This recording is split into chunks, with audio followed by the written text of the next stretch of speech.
ಕೇಂದ್ರ ಸಚಿವರಾಗಿದ್ದಂತಹ ಧರ್ಮೇಂದ್ರ ಪ್ರಧಾನ್ ರವರು ನೀಟ್ ವಿಚಾರದಲ್ಲಿ ತಮ್ಮ ರಾಜೀನಾಮೆಯನ್ನು ಸಲ್ಲಿಸಿದ್ದಾರೆ. ದೃಶ್ಯ ಮಾಧ್ಯಮಗಳಲ್ಲಿ ಕಾಂಗ್ರೆಸ್ ನಾಯಕರ ಹೇಳಿಕೆಗಳನ್ನು ನಾನು ಗಮನಿಸ್ತಾ ಇದ್ದೇನೆ. ತಮ್ಮ ಹೋರಾಟಕ್ಕೆ ಸಂದಿರ್ತಕ್ಕಂಥ ಗೆಲುವು ಅಂತೇಳಿ ರಾಹುಲ್ ಗಾಂಧಿ, ಪ್ರಿಯಾಂಕಾ ಗಾಂಧಿ ಆದಿಯಾಗಿ ರಾಜ್ಯದ ಕಾಂಗ್ರೆಸ್ ಪುಡಾರಿಗಳು ಕೂಡ ಹೇಳಿಕೆಗಳನ್ನು ನೀಡ್ತಾ ಇದ್ದಾರೆ, ತಮ್ಮ ಹೋರಾಟದ ಗೆಲುವು ಅಂತೇಳಿ. ಮತ್ತೊಂದು ಕಡೆ ಇದು ಕಾಂಗ್ರೆಸ್ ಪಕ್ಷದ ಗೆಲುವು ಅಥವಾ ಸಿಜೆಪಿಯ ಗೆಲುವು ಅಂತೇಳಿ ಅದು ಕೂಡ ಚರ್ಚೆ ನಡೀತಾ ಇದೆ ಬೇರೆ ಬೇರೆ ಟಿವಿ ಚಾನೆಲ್ಗಳಲ್ಲಿ. ನಾನು ಹೇಳ್ತಾ ಇದ್ದೇನೆ, ಧರ್ಮೇಂದ್ರ ಪ್ರಧಾನ್ ರವರು ತಮ್ಮ ಜೀವನದುದ್ದಕ್ಕೂ ಸಹ ಈ ದೇಶದ ವಿದ್ಯಾರ್ಥಿಗಳ ಧ್ವನಿಯಾಗಿ ಅಖಿಲ ಭಾರತೀಯ ವಿದ್ಯಾರ್ಥಿ ಪರಿಷತ್ ABVPಯ ಮುಖೇನ ವಿದ್ಯಾರ್ಥಿಗಳ ಧ್ವನಿಯಾಗಿ ಹಲವಾರು ವರ್ಷಗಳಿಂದ ಹೋರಾಟವನ್ನು ಮಾಡ್ಕೊಂಡು ಬಂದಿರತಕ್ಕಂಥವ್ರು. ದುರಾದೃಷ್ಟ ಇವತ್ತು ನೀಟ್ ಪ್ರಶ್ನೆ ಪತ್ರಿಕೆ ಲೀಕ್ ಆಗಿರುವಂಥದ್ದು, 20ಕ್ಕೂ ಹೆಚ್ಚು ವಿದ್ಯಾರ್ಥಿಗಳು ಆತ್ಮಹತ್ಯೆ ಮಾಡ್ಕೊಂಡಿರ್ತಕ್ಕಂಥದ್ದು, ಇದು ಯಾರೂ ಕೂಡ ಒಪ್ಕೊಳ್ತಕ್ಕಂಥ ಪ್ರಶ್ನೆ ಎಲ್ಲ, ನೋವು ತಂದಿರುವಂಥ ಸಂಗತಿ. ಆದರೆ ಇಂಥ ಸಂದಿಗ್ಧ ಪರಿಸ್ಥಿತಿಯಲ್ಲಿ ವಿದ್ಯಾರ್ಥಿಗಳು ದೆಹಲಿಯಲ್ಲಿ ಶಾಂತಿಯುತವಾಗಿ ಪ್ರತಿಭಟನೆ ಮಾಡ್ತಾ ಇದ್ದಾರೆ. ವಿದ್ಯಾರ್ಥಿಗಳ ಪ್ರತಿಭಟನೆಯನ್ನು ದುರುಪಯೋಗ ಪಡಿಸ್ಕೊಂಡು ತಮ್ಮ ರಾಜಕೀಯ ಬೇಳೆಯನ್ನು ಬೇಯಿಸ್ಕೊಳ್ತಕ್ಕಂಥ ಷಡ್ಯಂತ್ರ ಕುತಂತ್ರಗಳು ನಡೀತಾ ಇದ್ದಾವೆ.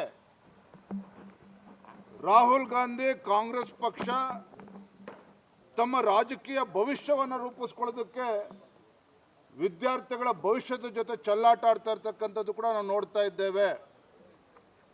ಇದರ ಜೊತೆಗೆ ಕೆಲವು ಸಮಾಜಘಾತುಕ ಶಕ್ತಿಗಳು ಕೂಡ ಈ ದೇಶದಲ್ಲಿ ಒಂದು ಅಭದ್ರತೆಯನ್ನು ನಿರ್ಮಾಣ ಮಾಡಬೇಕು, ಈ ದೇಶದಲ್ಲಿ ಒಂದು ಅರಾಜಕತೆ ಸೃಷ್ಟಿ ಮಾಡಬೇಕು. ಇದನ್ನು ನಾನು ಹೇಳ್ತಾ ಇಲ್ಲ, ವಾಂಗ್ಚುಕ್ ಅವರು ತಮ್ಮ ಉಪವಾಸ ಸತ್ಯಾಗ್ರಹದಿಂದ ಹಿಂದೆ ಸರಿಬೇಕಾದ್ರೆ ಇದನ್ನು ಕೂಡ ಅವ್ರು ಹೇಳಿದ್ದಾರೆ. ವಿದ್ಯಾರ್ಥಿಗಳ ಹೋರಾಟವನ್ನು ಕೆಲವು ಸಮಾಜಘಾತಕ ಶಕ್ತಿಗಳು ದುರುಪಯೋಗ ಪಡಿಸ್ಕೊಳ್ತಾ ಇದ್ದಾವೆ, ಅದಕ್ಕೋಸ್ಕರ ನಾವು ಉಪವಾಸವನ್ನು ಹಿಂತೆಗೆದುಕೊಳ್ತಾ ಇದ್ದೇನೆ ಅನ್ನೋ ಮಾತನ್ನು ವಾಂಗ್ಚುಕ್ ಅವರು ಕೂಡ ಹೇಳಿದ್ದಾರೆ. ಮಹಾರಾಷ್ಟ್ರದಲ್ಲಿ, ಬಿಹಾರ್ನಲ್ಲಿ, ಕರ್ನಾಟಕ ರಾಜ್ಯದಲ್ಲಿ, ದೇಶದ ಬೇರೆ ಬೇರೆ ರಾಜ್ಯಗಳಲ್ಲಿ ಇಂಥ ದುಷ್ಟ ಶಕ್ತಿಗಳು ಇವತ್ತೇನು ವಿದ್ಯಾರ್ಥಿಗಳ ಹೆಸರಲ್ಲಿ ಬೆಂಕಿ ಎತ್ತಕ್ಕಂಥ ಕೆಲಸ ಮಾಡೋದಕ್ಕೆ ಹೊರಟಿದ್ದಾರೆ. ವಿದ್ಯಾರ್ಥಿಗಳ ಭವಿಷ್ಯಕ್ಕೆ ಕೊಳ್ಳಿಡ್ತಕ್ಕಂಥ ಕೆಲಸವನ್ನು ಮಾಡೋದಕ್ಕೆ ಹೊರಟಿದ್ದಾರೆ. ಇದರಿಂದ ಎಚ್ಚೆತ್ತುಕೊಂಡು ಇವತ್ತು ಧರ್ಮೇಂದ್ರ ಪ್ರಧಾನ್ ರವರು, ಮಾನ್ಯ ಸಚಿವರು ತಾವೇ ಮುಂದೆ ಬಂದು ರಾಜೀನಾಮೆಯನ್ನು ಕೊಟ್ಟಿದ್ದಾರೆ. ಮತ್ತೊಂದು ಕಡೆ ಪ್ರಧಾನಮಂತ್ರಿಗಳು ನರೇಂದ್ರ ಮೋದಿಜಿಯವರು ನಿನ್ನೆನೂ ಕೂಡ ಅವರ ಹೇಳಿಕೆಯನ್ನು ಬಿಡುಗಡೆ ಮಾಡಿದ್ದಾರೆ, ಮೊನ್ನೆನೂ ಕೂಡ ಅವರು ಹೇಳಿಕೆಯನ್ನು ನೀಡಿದ್ದಾರೆ. ಪಾರದರ್ಶಕವಾಗಿರ್ತಕ್ಕಂಥ ತನಿಖೆ ಆಗಬೇಕು, ಮುಂದೆ ಮತ್ತೊಮ್ಮೆ ಈ ರೀತಿ ಘಟನೆಗಳು ಮರುಕಳಿಸಬಾರ್ದು. ಯಾರಿಂಥ ದೇಶದ್ರೋಹಿಗಳಿದ್ದಾರೆ ನೀಟ್ ಪ್ರಶ್ನೆ ಪತ್ರಿಕೆ ಲೀಕ್ ಮಾಡೋ ವಿಚಾರದಲ್ಲಿ ಅವರಿಗೆ ಕಠಿಣವಾಗಿರ್ತಕ್ಕಂಥ ಶಿಕ್ಷೆ ಆಗಬೇಕು ಮತ್ತು ಫಾಸ್ಟ್ ಟ್ರ್ಯಾಕ್ ಕೋರ್ಟ್ನಲ್ಲಿ ಇತ್ಯರ್ಥ ಆಗಬೇಕು ಅಂತೇಳಿ ಫಾಸ್ಟ್ ಟ್ರ್ಯಾಕ್ ಕೋರ್ಟ್ಗಳನ್ನು ಕೂಡ ಇವತ್ತು ರಚನೆ ಮಾಡಿರುವಂಥದ್ದು. ಇಷ್ಟೆಲ್ಲ ಆಗಿದ್ರೂ ಸಹ ವಿದೇಶದಲ್ಲಿ ಮೋಜು ಮಾಡ್ತಾ ಇದ್ದಂಥ ರಾಹುಲ್ ಗಾಂಧಿ ಅವರು ವಿದ್ಯಾರ್ಥಿಗಳ ಹೋರಾಟ ದಿನೇ ದಿನೇ ಹೆಚ್ಚಾಗ್ತದೆ ಅಂತೇಳಿ ಅರ್ಥ ಮಾಡಿಕೊಂಡು ರಾತ್ರೋರಾತ್ರಿ ಬಂದು ಏನು ಕಳೆದ 10-12 ವರ್ಷದಿಂದ ದೇಶದ ಜನರ ವಿಶ್ವಾಸವನ್ನು ಗೆಲ್ತಕ್ಕಂಥ ನಿಟ್ಟಿನಲ್ಲಿ ವಿಫಲರಾಗಿರ್ತಕ್ಕಂಥ ರಾಹುಲ್ ಗಾಂಧಿ ಅವರು, ಕಾಂಗ್ರೆಸ್ ಪಕ್ಷ ಇಂಥ ನೀಟನ್ನು ಹೋರಾಟವನ್ನು ದುರ್ಬಳಕೆ ಮಾಡಿಕೊಂಡು ತಮ್ಮ ರಾಜಕೀಯ ಭವಿಷ್ಯವನ್ನು ರೂಪಿಸ್ಕೊಳ್ಳೋಕೆ ಹೊರಟಿದ್ದಾರೆ. ಇದಕ್ಕೆ ಭಾರತೀಯ ಜನತಾ ಪಾರ್ಟಿ ಅವಕಾಶವನ್ನು ಕೊಡೋದಿಲ್ಲ.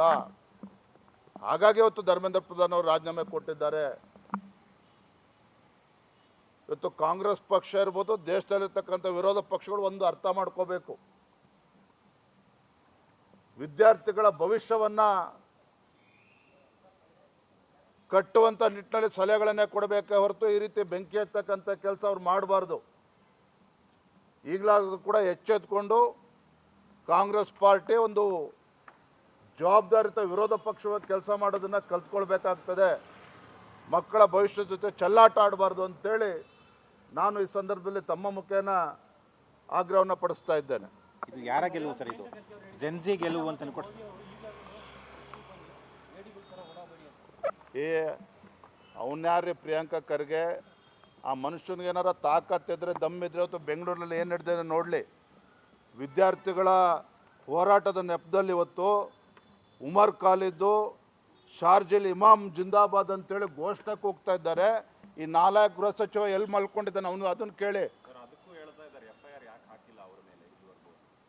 ಇಂಥವ್ರನ್ನ ಹಿಡ್ಕೊಂಡು ಇವತ್ತು ಗೃಹ ಸಚಿವರು ಇಂಥ ಬೆಂಕಿ ಹತ್ತಕ್ಕಂಥ ಕೆಲಸಕ್ಕೆ ಇನ್ಯಾರು ಬೇಡ, ಪ್ರಿಯಾಂಕಾ ಖರ್ಗೆ ಅಂತವ್ರು ಇನ್ನೊಂದಿಬ್ರು ಹುಡ್ಕೊಂಡ್ರೆ ಸಾಕು. ಈ ದೇಶದಲ್ಲಿ ಗೃಹ ಸಚಿವರಾಗಿ ಜವಾಬ್ದಾರಿಯುತವಾಗಿ ನಡ್ಕೊಳ್ಳೋದನ್ನು ಫಸ್ಟ್ ಕಲೀಲಿ. ನಾನು ಮತ್ತೊಮ್ಮೆ ಹೇಳ್ತಾ ಇದ್ದೇನೆ, ಇವತ್ತೇನು ಧರ್ಮೇಂದ್ರ ಪ್ರಧಾನ್ ಅವರು ರಾಜೀನಾಮೆ ಕೊಟ್ಟಿದ್ದಾರೆ. ಅದು ಕಾಂಗ್ರೆಸ್ ಪಕ್ಷದ ಗೆಲುವು ಅಲ್ಲ, CJP ಗೆಲುವು ಅಲ್ಲ. ದೇಶದ ಭವಿಷ್ಯವನ್ನು ರೂಪಿಸ್ತಕ್ಕಂಥ ಯುವ ಶಕ್ತಿಗೆ ಯಾವುದೇ ರೀತಿ ತೊಂದರೆ ಆಗಬಾರ್ದು. ವಿದ್ಯಾರ್ಥಿಗಳ ಹೋರಾಟದ ನೆಪದಲ್ಲಿ ದೇಶದಲ್ಲಿ ಬೆಂಕಿ ಹಚ್ಚೋದಕ್ಕೆ ಇವತ್ತೇನು ಕೆಲವು ಪಟಭದ್ರ ಹಿತಾಸಕ್ತಿಗಳು ಕೆಲಸ ಮಾಡ್ತಾ ಇದೆ. ಇದಕ್ಕೆ ಅವಕಾಶ ಕೊಡಬಾರ್ದು.